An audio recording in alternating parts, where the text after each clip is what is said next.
وخصال مرامنا محمدا رحمة للعالمين، وهو متمم مكارم الأخلاق ومعلم الخلائق وسيد المرسلين، نبينا محمد وعلى آله وصحبه ومن تبعهم بإحسان إلى يوم الدين.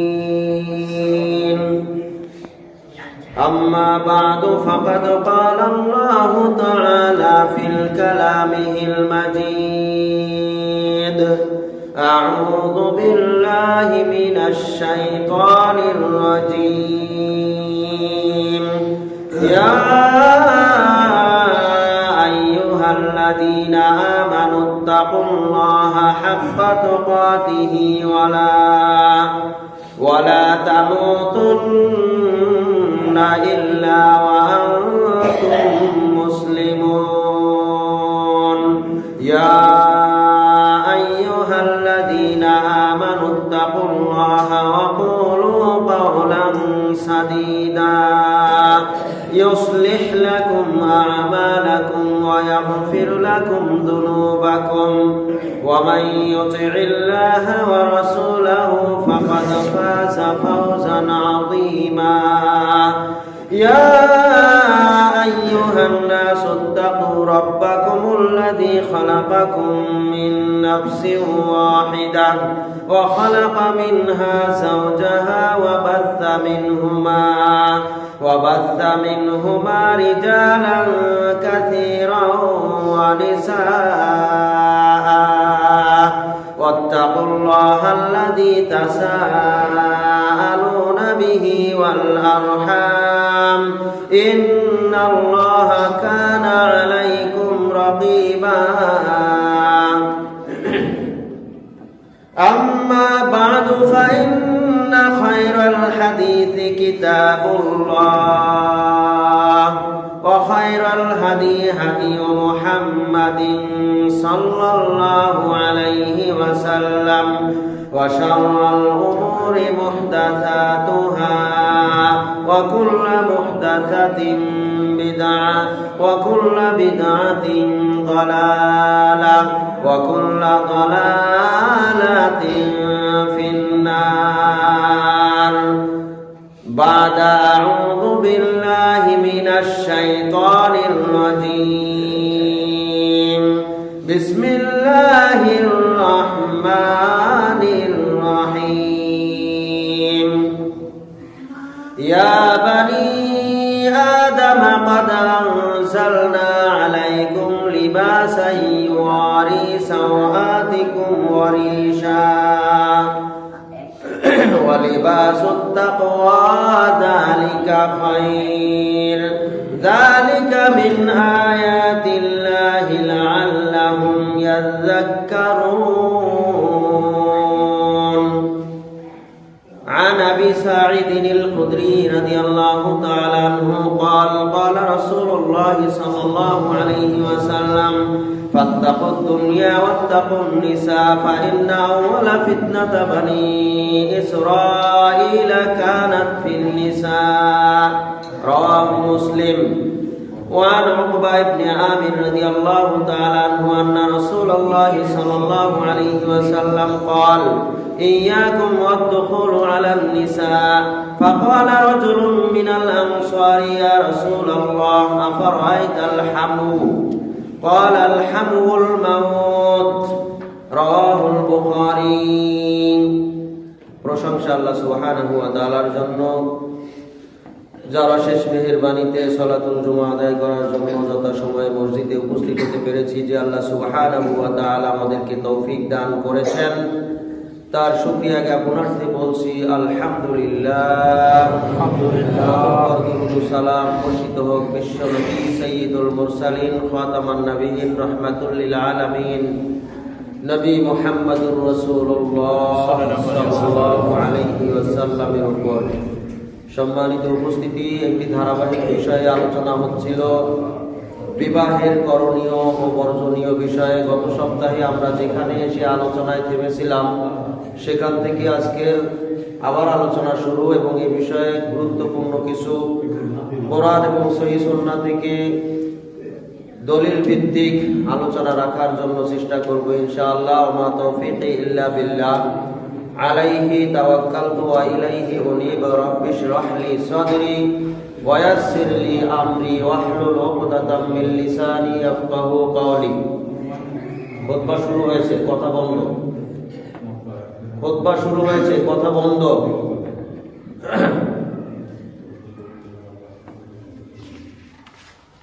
মানুষ যত ধরনের পাপ করে, মানুষ যত ধরনের পাপে লিপ্ত রয়েছে, এই সকল পাপের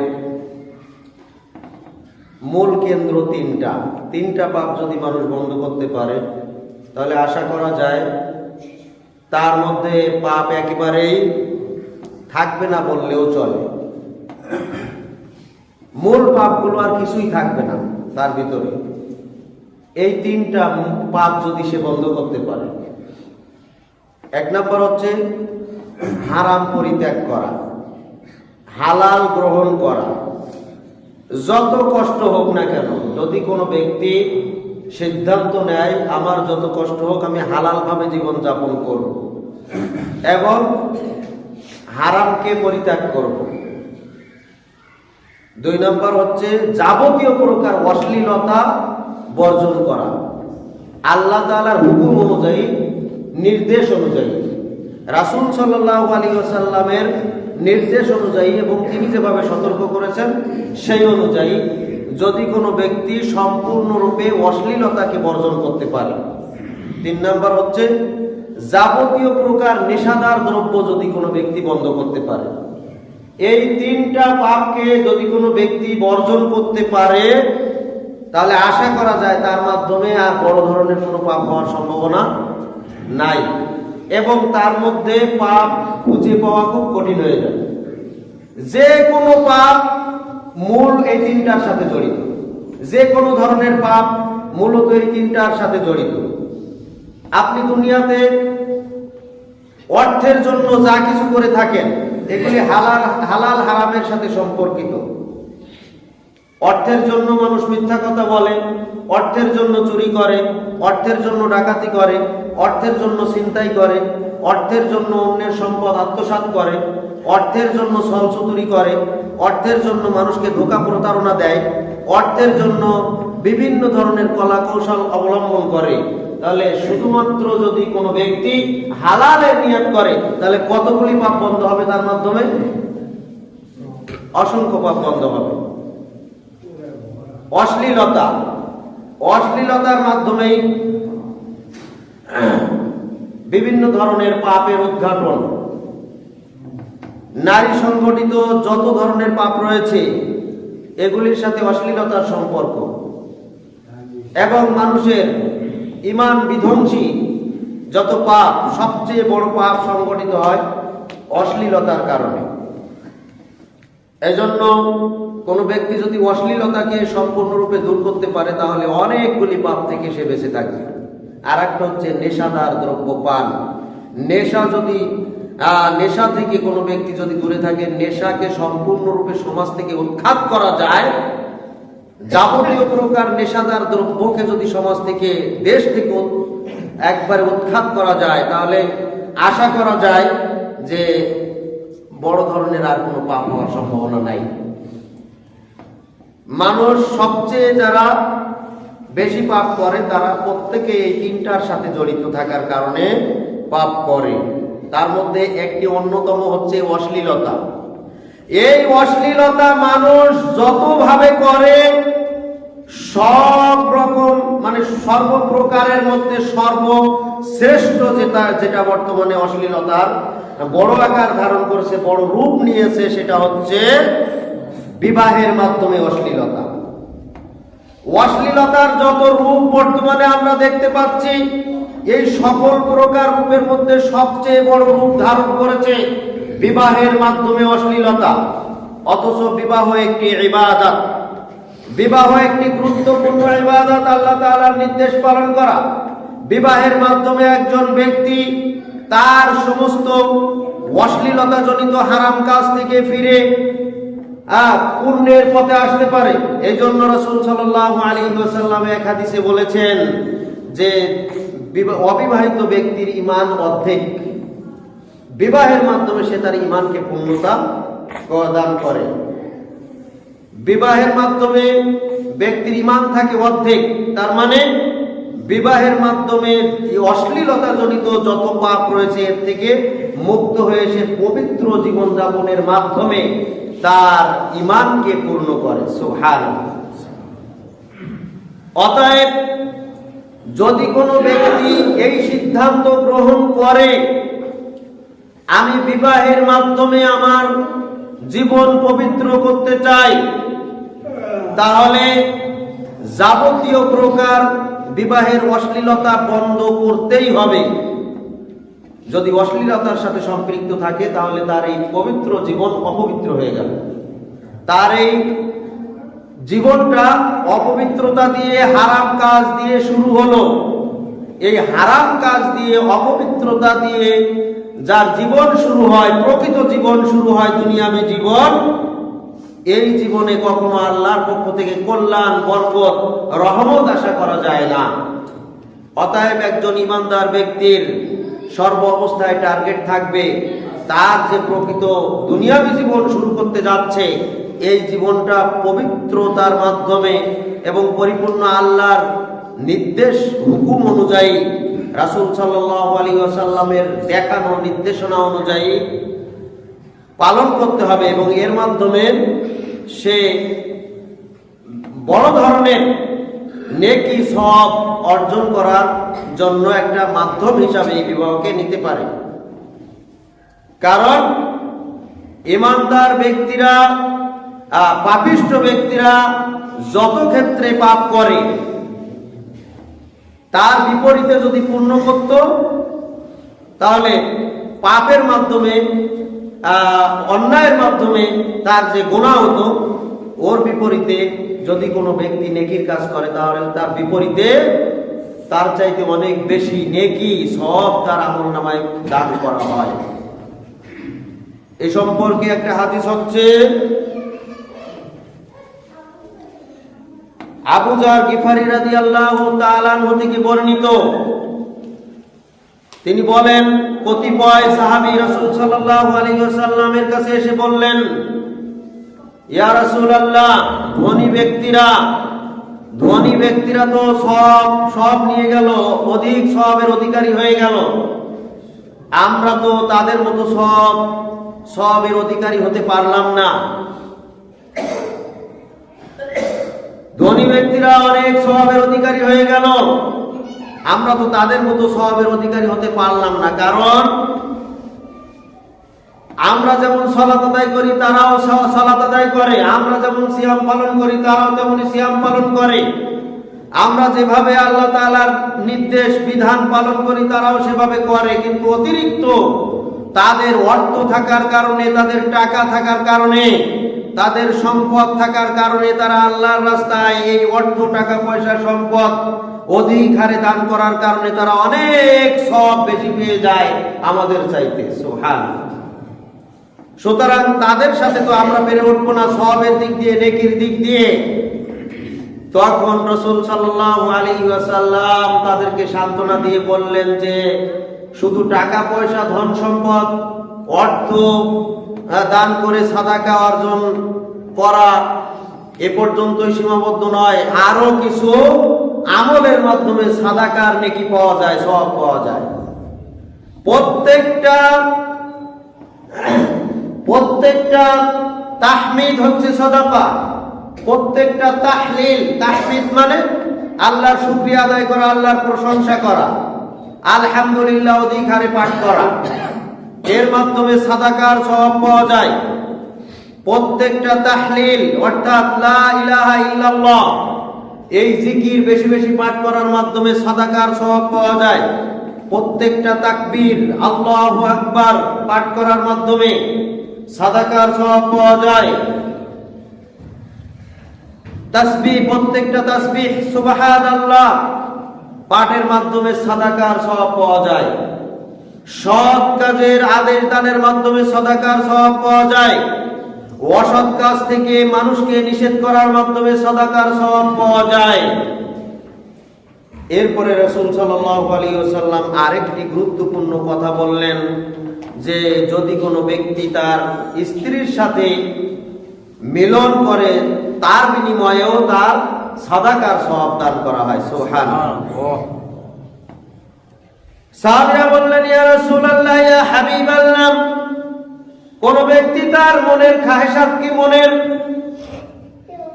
তৃপ্তি মেটানোর জন্য তার স্ত্রীর কাছে যে থাকে, মনের চাহিদা মনের খোরাক মেটানোর জন্য তার স্ত্রীর কাছে যে থাকে, তার এই মনের খোরাক মিটিয়ে থাকে, অন্তরের চাহিদা মিটিয়ে থাকে, মনের চাহিদা মিটিয়ে থাকে, এর মাধ্যমেও কি সওয়াব পাওয়া যাবে? এর মাধ্যমেও সওয়াব হবে? আশ্চর্য হয়ে গেলেন সাহাবীরা, আশ্চর্যান্বিত হয়ে জিজ্ঞাসা করেন, এর মাধ্যমেও নেকি অর্জন হবে? এর মাধ্যমেও সাদাকার সওয়াব হবে? রাসূল সাল্লাল্লাহু আলাইহি ওয়াসাল্লাম বললেন, তুমি একবার ভেবে দেখো, চিন্তা করে দেখো, তোমার স্ত্রীর সাথে যা কিছু তুমি করে থাকো, তোমার স্ত্রীর সাথে ভালোবাসা স্থাপনের জন্য যা কিছু করে থাকো, এগুলি যদি তোমার স্ত্রী ছাড়া কোনো পর নারীর সাথে করে থাকো, তাহলে কি গুনাহ হবে না? তাহলে কি গুনাহ হবে না? পর নারীর সাথে মানুষ যা কিছু করে থাকে ভালোবাসা স্থাপনের নাম দিয়ে, এগুলি সবই হচ্ছে জিনার অন্তর্ভুক্ত। নাউযুবিল্লাহ। পর নারীর সাথে মানুষ ভালোবাসার নাম দিয়ে যা কিছু করে থাকে, এগুলি সবই হচ্ছে জিনার অন্তর্ভুক্ত।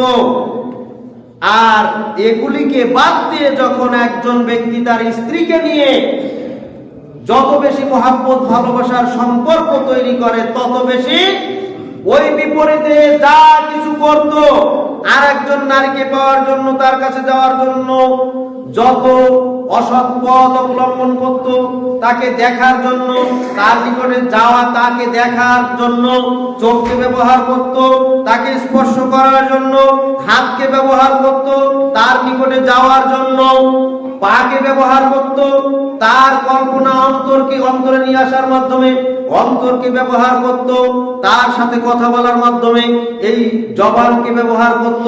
এগুলি ব্যবহারের মাধ্যমে প্রত্যেকটা কাজের বিনিময়ে তার জিনার গুনাহ হয়েছে। নাউযুবিল্লাহ।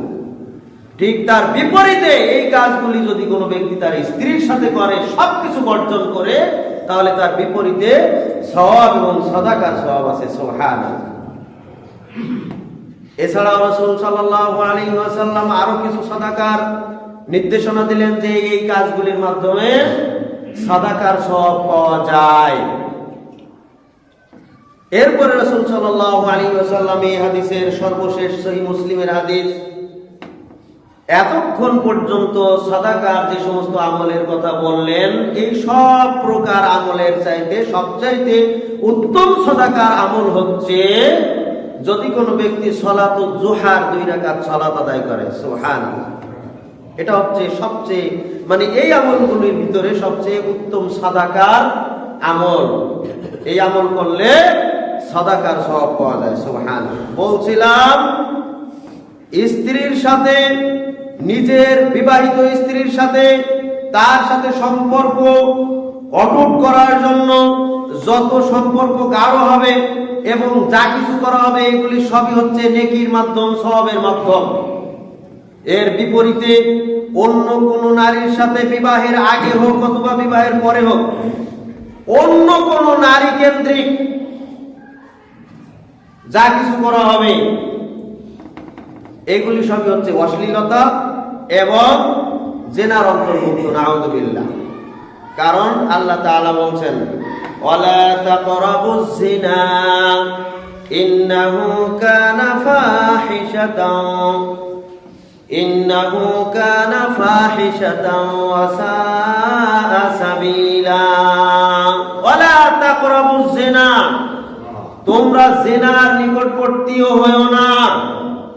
জেনার নিকটবর্তী হওয়া মানে ওই যে একজন পরনারীকে দেখা। জেনার নিকটবর্তী হওয়া মানে একজন পরনারীর নিকটে গমন করা, হেঁটে যাওয়া। জেনার নিকটবর্তী হওয়া মানে একজন পরনারীর কথা অন্তরে কল্পনা করা। জেনার নিকটবর্তী হওয়া মানে একজন পরনারীর কথা কান দিয়ে শোনা। জেনার নিকটবর্তী হওয়া মানে একজন পরনারীর সাথে অযথা কথাবার্তা আলাপ করা, প্রেম আলাপ যেটাকে বলা হয়, এগুলি হচ্ছে সবই জেনার নিকটবর্তী হওয়া। এবং এইগুলি প্রকৃত জেনায় লিপ্ত করে লজ্জা স্থানের মাধ্যমে। এই হাদিসটি আবু হুরায়রা রাদিয়াল্লাহু তাআলা আনহু বর্ণনা করেছেন, সহিহ মুসলিমের হাদিস। অতএব এই জেনার নিকটবর্তী হতে আল্লাহ তাআলা নিষেধ করেছেন। এই জেনা সংগঠিত হওয়া তো অনেক পরের কথা। আল্লাহ তাআলা আরো বলছেন সূরা আনআমের 151 নম্বর আয়াত, ওয়ালা তাকরাবুল ফাহিশা ওয়ালা তাকরাবুল ফাওয়াহিশ, তোমরা অশ্লীল কাজের নিকটবর্তী হয়ো না। অশ্লীলতা, নারী সংগঠিত, নারীর বেপরদা সংগঠিত যত কাজ রয়েছে এগুলি হচ্ছে অশ্লীল কাজ। আল্লাহ তাআলা বলছেন ওয়ালা তাকরাবুল ফাওয়াহিশ, তোমরা এই অশ্লীলতার নিকটবর্তী হয়ো না।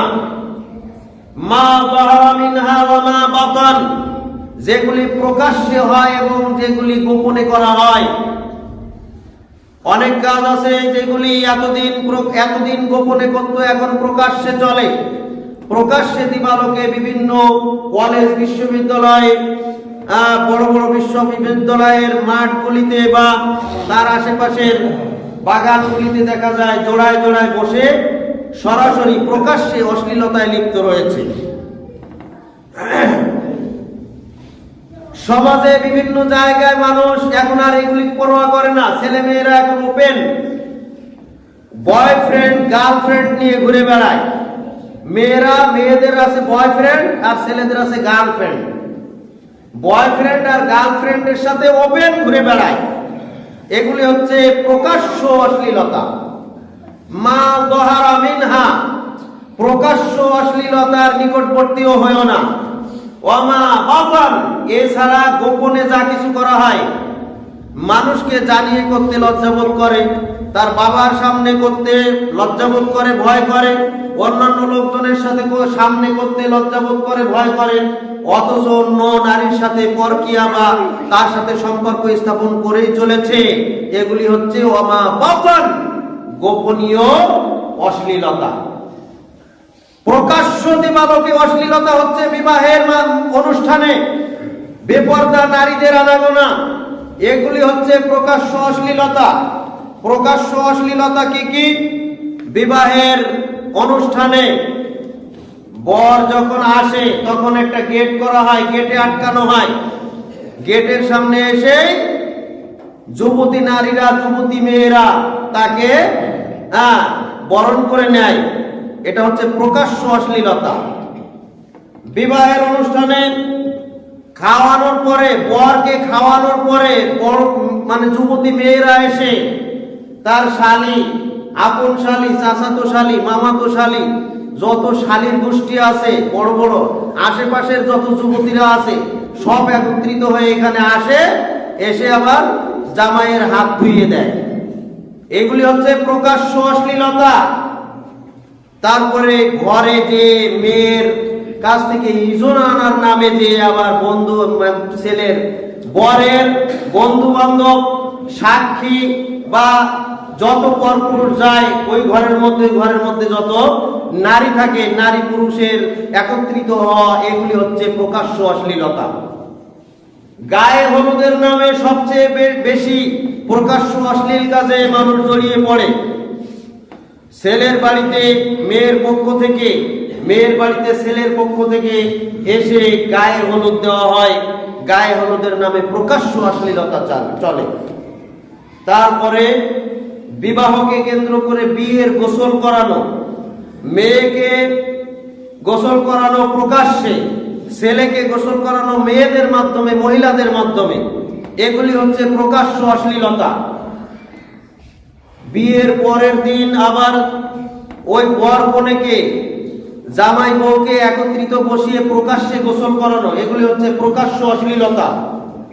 বিয়ের আগে এঙ্গেজমেন্ট করা, আংটি পরানো, ছেলে নিজ হাতে মেয়ের হাতে আংটি পরানো, এগুলি হচ্ছে প্রকাশ্য অশ্লীলতা। তারপরে বিবাহের অনুষ্ঠানে একত্রিত বসে নারী পুরুষ খানাপিনা করা, এগুলি হচ্ছে প্রকাশ্য অশ্লীলতা।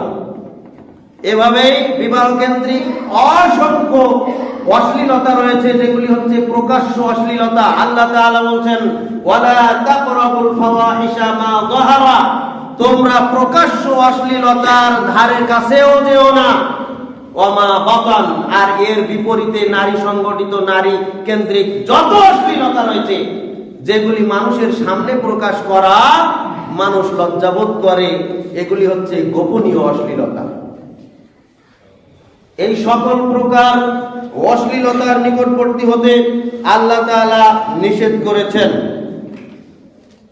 সম্মানিত উপস্থিতি, আমি বলতে চাচ্ছি বিবাহ কেন্দ্রিক অশ্লীলতার ব্যাপারে।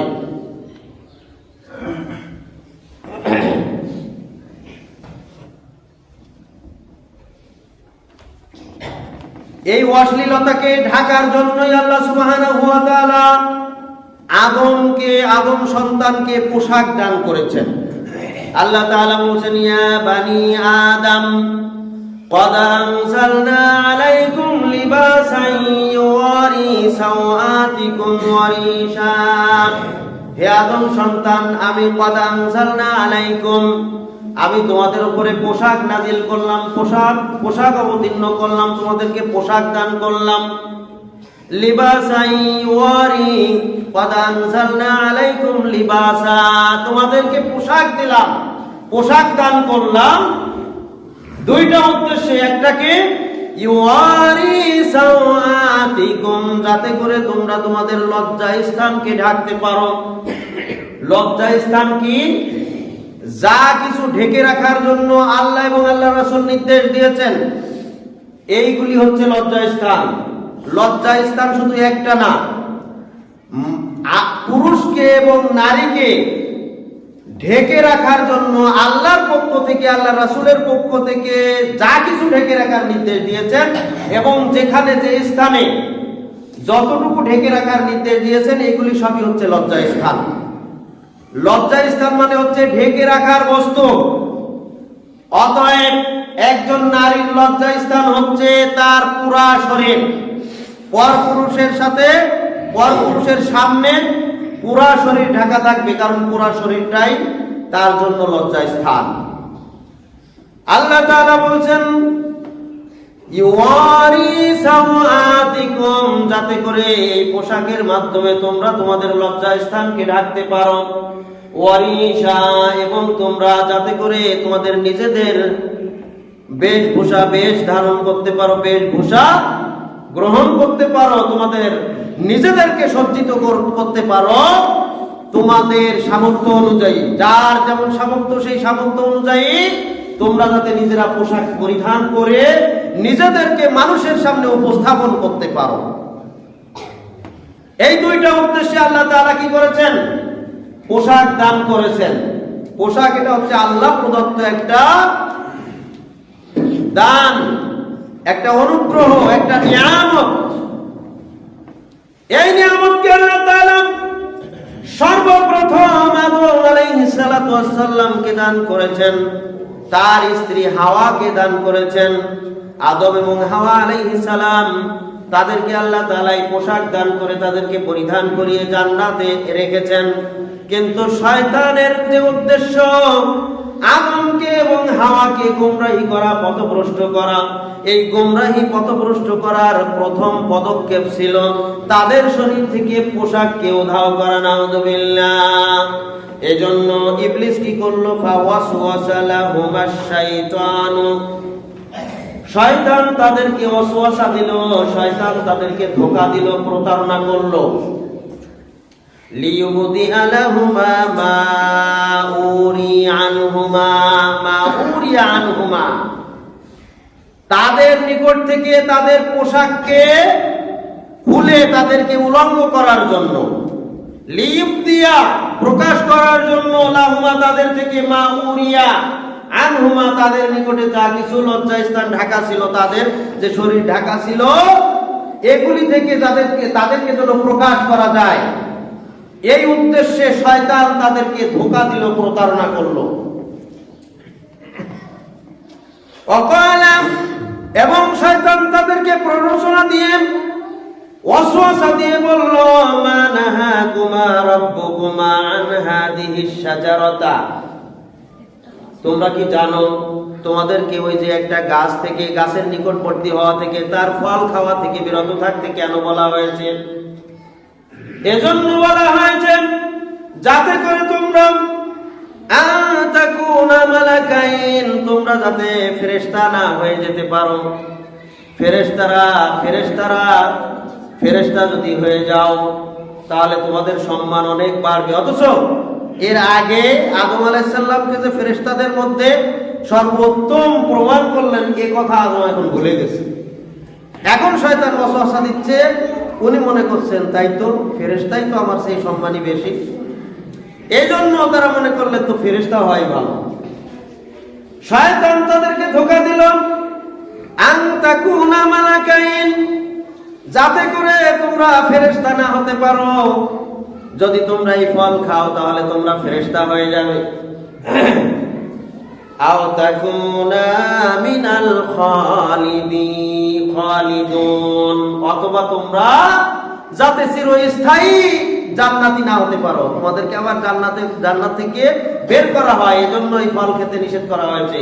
ফল যদি খাও তাহলে চিরদিন তোমরা জান্নাতে থাকবে, কখনো আর জান্নাত থেকে তোমরা বের হবে না।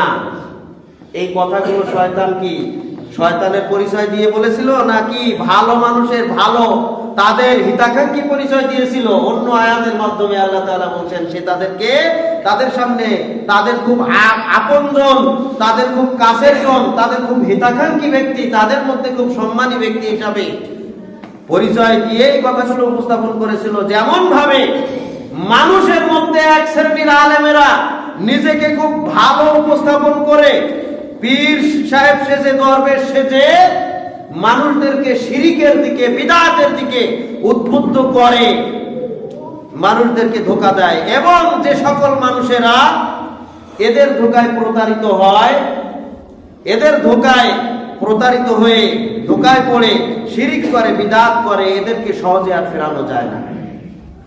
এজন্য ইবলিসের একটি কৌশল হচ্ছে মানুষদেরকে জাহান্নামমুখী করার জন্য তার সামনে নিজেকে ভালো উপস্থাপন করা, নিজের থেকে ভালো উপস্থাপন করে তার সামনে পেশ করা এবং তাকে বোঝানো যে আমি অনেক বড় একজন আল্লাহওয়ালা ব্যক্তি, আল্লাহর পক্ষ থেকে একজন বিশেষ মনোনীত ব্যক্তি, আমার কথা যদি তোমরা শোনো তাহলে তোমাদেরও মঙ্গল হবে। অথচ তার কথা শুনলেই তারা পথভ্রষ্ট হয়ে যাবে। এটা হচ্ছে শয়তানের কৌশল। শয়তান আদম এবং হাওয়া আলাইহিস সালামকে এভাবে ধোঁকা দিল, প্রতারিত করলো, প্রতারিত করে তাদের কাছ থেকে লিয়ুবদিয়া সাওয়াতিহিমা লিয়ুবদিয়া লাহুমা মা উরিয়া আনহুমা মিন সাওয়াতিহিমা, তাদের লজ্জাস্থান থেকে তাদের পোশাককে আলাদা করে নিল। কারণ যখনই তারা এই গাছের ফল খেলো তখনই তাদের শরীর থেকে সমস্ত পোশাকগুলি আল্লাহ তাআলা ছিনিয়ে নিলেন, মুহূর্তের মধ্যে তারা বিবস্ত্র হয়ে গেল। এটাই ছিল শয়তানের লক্ষ্য। শয়তানের সবচেয়ে বড় টার্গেটের মধ্যে এটা টার্গেট হচ্ছে দুনিয়াতে নারীদেরকে যদি বেপরদা করা যায়, নারীদের মাধ্যমে যদি অশ্লীলতা ছড়ানো যায়, নারীদের মাধ্যমে যদি পোশাককে শর্টকাট করা হয়, তাদেরকে শর্ট পোশাক পরানো হয়, পুরুষের সামনে আকর্ষণীয় করে অশ্লীলতা বিস্তার করানো হয়, তাহলে সহজেই মানুষকে পাপের পথে নিয়ে যাওয়া সম্ভব হবে। এই মানুষদেরকে বেশি কষ্ট করতে হবে না, সহজেই তারা জাহান্নামী হয়ে যাবে। নাউযুবিল্লাহ। শয়তানের বড় কৌশল। আজকের বর্তমান সমাজে বিবাহের যত অশ্লীলতা, এই অশ্লীলতার মাধ্যমে আমাদেরকে বিবাহের অন্যান্য কাজগুলিও মানে হারাম কাজগুলিও হালাল মনে হয়, এবং কোন কাজ আমাদের কাছে আর সমস্যা মনে হয় না, নির্দ্বিধায় আমরা অন্যান্য পাপ করতে পারি। মানুষ যখন অশ্লীলতার সাথে মিশে যাবে তখন কোনো পাপ আর তার কাছে পাপ মনে হবে না, সবই সমান। কি পাপ আর কি পুণ্য সবই সমান মনে হবে তার কাছে। নাউযুবিল্লাহ। এটা হচ্ছে শয়তানের একটা ওয়াসওয়াসা প্ররোচনা। এই জন্য শয়তানের কৌশল হচ্ছে নারীদেরকে বেপরদায় বের করে তাদেরকে সজ্জিত করে ইমানদারদের সামনে উপস্থাপন করে তাদের ঈমানকে নষ্ট করা। এই জন্য রাসূল সাল্লাল্লাহু আলাইহি ওয়াসাল্লাম আমাদেরকে সাবধান করে গিয়েছেন। আন আবি সাঈদ আল-খুদরি রাদিয়াল্লাহু তাআলা আনহু قال قال رسول الله صلى الله عليه وسلم فاتقوا الدنيا واتقوا النساء فإن أول فتنة بني إسرائيل كانت في النساء। রাসূল সাল্লাল্লাহু আলাইহি ওয়াসাল্লাম বললেন, ফাত্তাকুদ দুনিয়া, তোমরা দুনিয়া থেকে, দুনিয়ার প্রলোভন থেকে, দুনিয়ার ধোঁকা থেকে বেঁচে থাকো। ওয়াত্তাকুন নিসা, তোমরা নারীদের ধোঁকা থেকে, নারীদের প্ররোচনা থেকে বেঁচে থাকো। কোন নারী? যে সকল নারীরা নিজেদেরকে প্রদর্শন করে বাইরে প্রকাশ্য অশ্লীলতায় লিপ্ত রয়েছে, যে সকল নারীরা নিজেদেরকে প্রদর্শন করে শুধুমাত্র পরপুরুষকে দেখানোর উদ্দেশ্যে, যে সকল নারীরা বেপরদায় চলাফেরা করে, পর্দাকে কোনো গুরুত্বই দেয় না, এগুলি হচ্ছে সবই ফিতনা। এবং আল্লাহ সুবহানাহু ওয়া তাআলা পৃথিবীতে বনি ইসরাইলদেরকে কঠিনভাবে, করুণভাবে ধ্বংস করেছিলেন যে সকল পাপের কারণে। তার মধ্যে প্রথম যে পাপ ছিল সেটা ছিল এই নারীর মাধ্যমে সংগঠিত পাপ। নারীদের মাধ্যমে তারা অশ্লীলতায় লিপ্ত হয়ে পড়েছিল। নারীদের মাধ্যমে নারীদের প্রলোভনে পড়ে তারা বিপদগামী হয়েছিল এবং এই বিপদগামীর কারণেই তারা ধ্বংস হয়েছে। অতএব রাসূল সাল্লাল্লাহু আলাইহি ওয়াসাল্লাম বলছেন, ওয়াত্তাকুন নিসা, তোমরা নারীদের থেকে সাবধান। নারীদেরকে, তোমাদের অধীনস্থ নারীদেরকে ঈমানদার নারী হিসাবে তৈরি করো। আর পর নারী যারা অশ্লীলতায় লিপ্ত রয়েছে, বিপর্দায় রয়েছে, তাদের থেকে সাবধান থাকো, সতর্ক থাকো। কারণ এই নারীরা যখন বাইরে বের হয়, এই নারীরা যখন বেপরদায় চলে, তখন সে আর নারী থাকে না, সে হয়ে যায় শয়তান। নাউযুবিল্লাহ। রাসূল সাল্লাল্লাহু আলাইহি ওয়াসাল্লাম বলেন, আন আব্দুল্লাহ রাদিয়াল্লাহু তাআলা আনহু আন নবী সাল্লাল্লাহু আলাইহি ওয়াসাল্লাম قال المرأة عورة فإذا خرجت استشرفها الشيطان। মহিলারা হচ্ছে পর্দার আড়ালে থাকার বস্তু, তারা পর্দার আড়ালে থাকবে, তারা হচ্ছে ঢেকে রাখার বস্তু, তাদেরকে ঢেকে রাখতে হবে। ফাইজা খরাজাত, অতঃপর যখন তারা বাইরে বের হয়, ইস্তাশরাফাহা আশ-শাইতান, ইস্তাশরাফাহা আশ-শাইতান, শয়তান তাদেরকে সুসজ্জিত করে দেয়, শয়তান তাদেরকে উৎসাহিত করে, শয়তান তাদেরকে প্ররোচিত করে, যাতে করে তারা ঈমানদারদের ঈমানকে হরণ করে নিতে পারে। নাউযুবিল্লাহ। মহিলারা হচ্ছে ঢেকে রাখার বস্তু। সে যখন বাইরে যায় নিজেদেরকে বেপরদা করে, তখন শয়তান তার পিছনে এমন ভাবে উস্কে দেয়, তার এই কাজকে সে খুব সহজ মনে করে।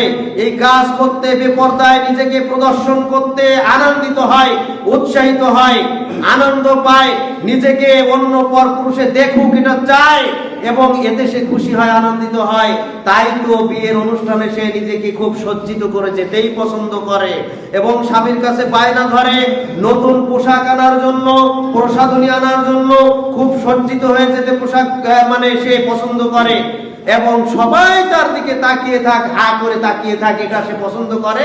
এমনকি সে বাড়িতে এসেও প্রকাশ্যে সে অন্য বান্ধবীদের সাথে, এমনকি তার স্বামীর সাথে পর্যন্ত সে এই কথাগুলি বলে নিজেকে গর্ববোধ করে যে, দেখেছো কিভাবে আজকের মানুষ আমার দিকে তাকিয়েছিল, কিভাবে তোমার বউয়ের দিকে সবাই তাকিয়েছিল, দেখেছো। নাউযুবিল্লাহ। এগুলি বলতেও সে নিজেকে গর্ববোধ করে। এইগুলি সব হচ্ছে শয়তানের ধোঁকা, প্রতারণা। শয়তানই তার মন মানসিকতাকে এভাবে ক্ষিপ্ত করে তোলে এবং এভাবেই সে জেনার দিকে আস্তে আস্তে ধাবিত করে। এটা শয়তানের কৌশল। এই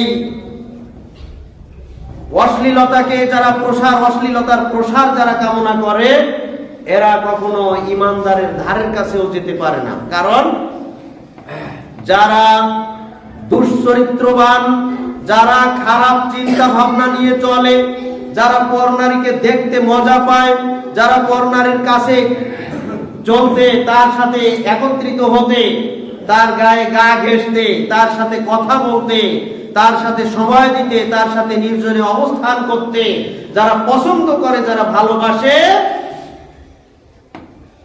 এদের থেকে সাবধান। এবং এরা হচ্ছে সবচাইতে দুশ্চরিত্রবান লোক, নাউযুবিল্লাহ। এজন্য এই শ্রেণীর মানুষেরাই এই অশ্লীলতার প্রসার কামনা করে।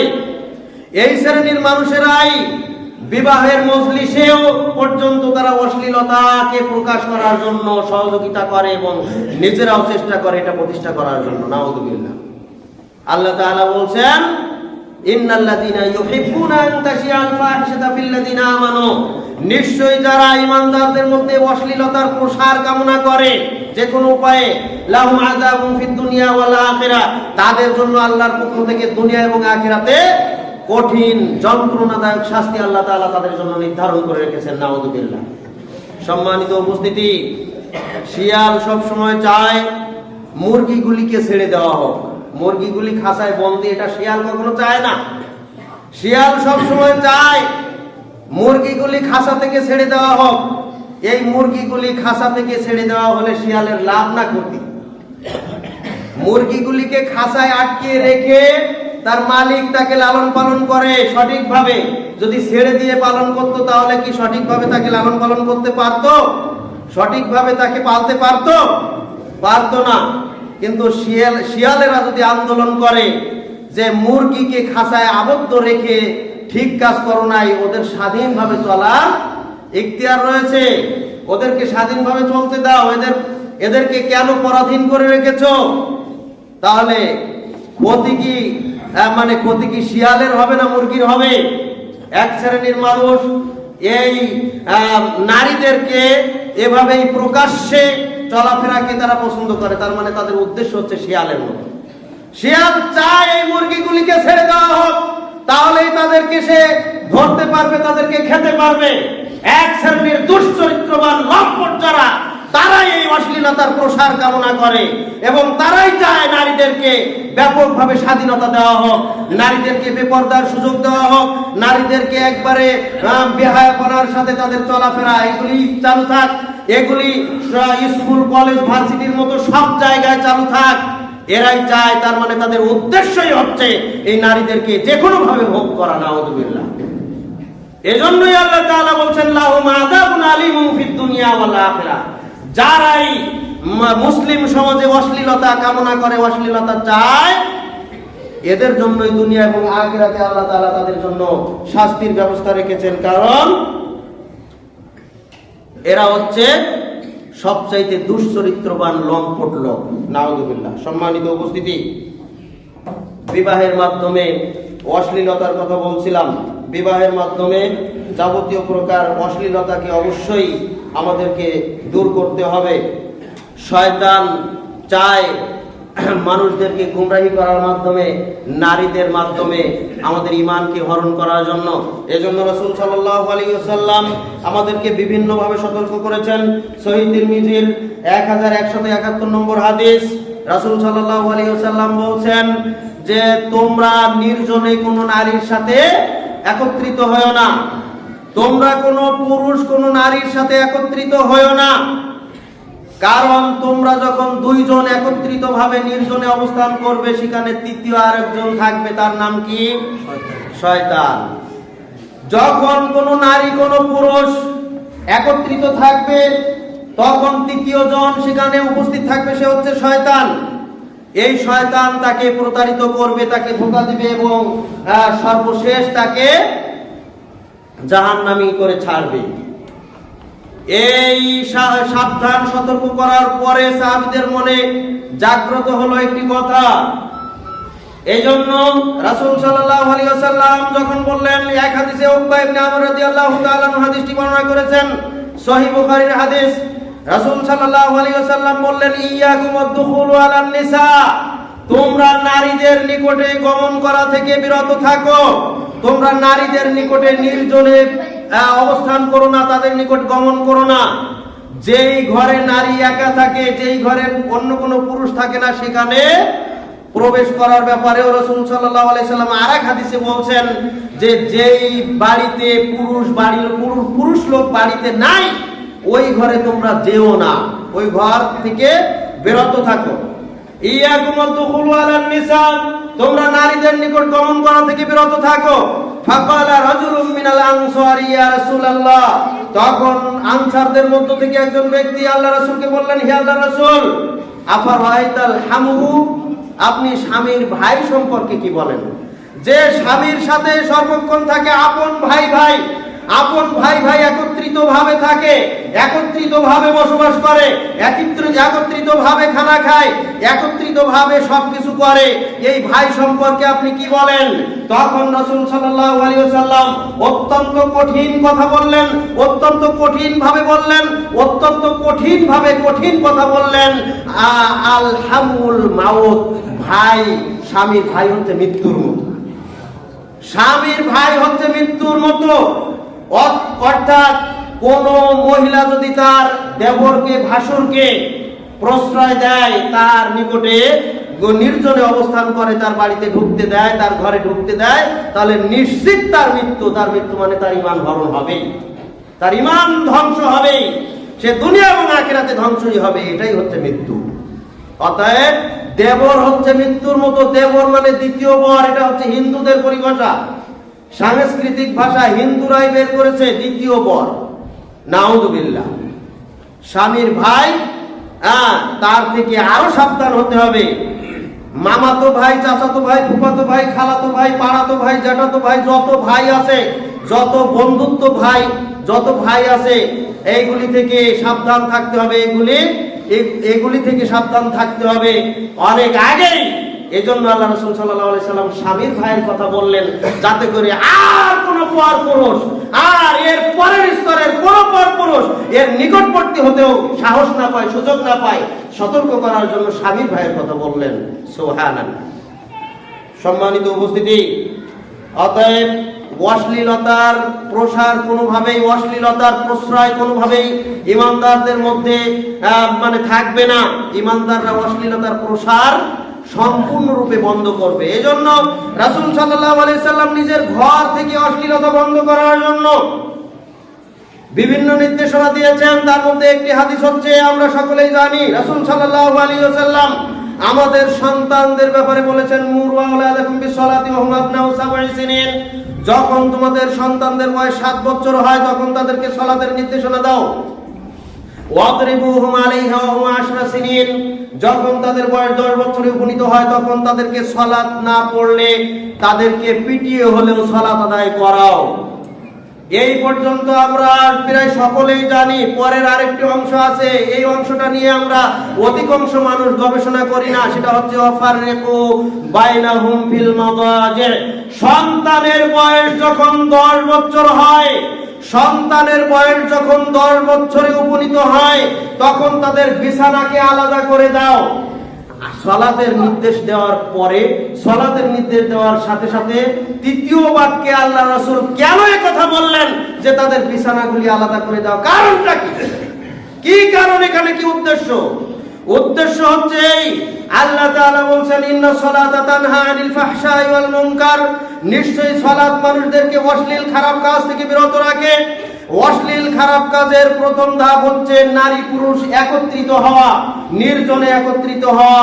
এই একত্রিত হওয়ার কল্পনাও যেন কোন ঈমানদার নারী পুরুষের মধ্যে না, সেই জন্য ছোটবেলা থেকেই তাদেরকে শিক্ষা দেওয়ার জন্য আল্লাহ রাসূল নির্দেশ দিলেন, তোমার ছেলে এবং তোমার মেয়েদেরকে আলাদা রাখো, তোমার থেকে তোমার সন্তানদেরকে আলাদা রাখো।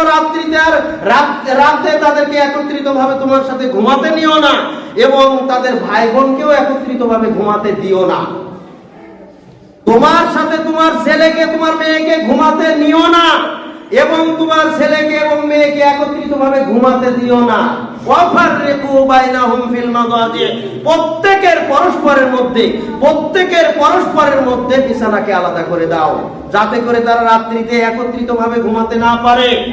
সম্মানিত উপস্থিতি, এটা হচ্ছে একজন ইমানদার মুসলিম পরিবারের বৈশিষ্ট্য। সব তার ঘর থেকেই শিক্ষা দেওয়া হবে অশ্লীল থেকে কিভাবে বিরত থাকতে হয়, অশ্লীলতার চিন্তাও কিভাবে না করা যায়। এর জন্য প্র্যাকটিক্যাল শিক্ষা দেওয়ার জন্য রাসূল সাল্লাল্লাহু আলাইহি ওয়াসাল্লাম এই নির্দেশনা দিয়েছেন। আল্লাহ তাআলা আমাদেরকে এই বিষয়গুলি বুঝার উপলব্ধি করার তৌফিক দান করুন। এখান থেকে পরবর্তী আলোচনা আগামী জুমায় করার চেষ্টা করব ইনশাআল্লাহ। আল্লাহ তাআলা আমাদেরকে যাবতীয় প্রকার অশ্লীলতা থেকে বিরত থাকার তৌফিক দান করুন। ওয়া আখিরি দাওয়ানা আলহামদুলিল্লাহি রাব্বিল আলামিন। বারাকাল্লাহু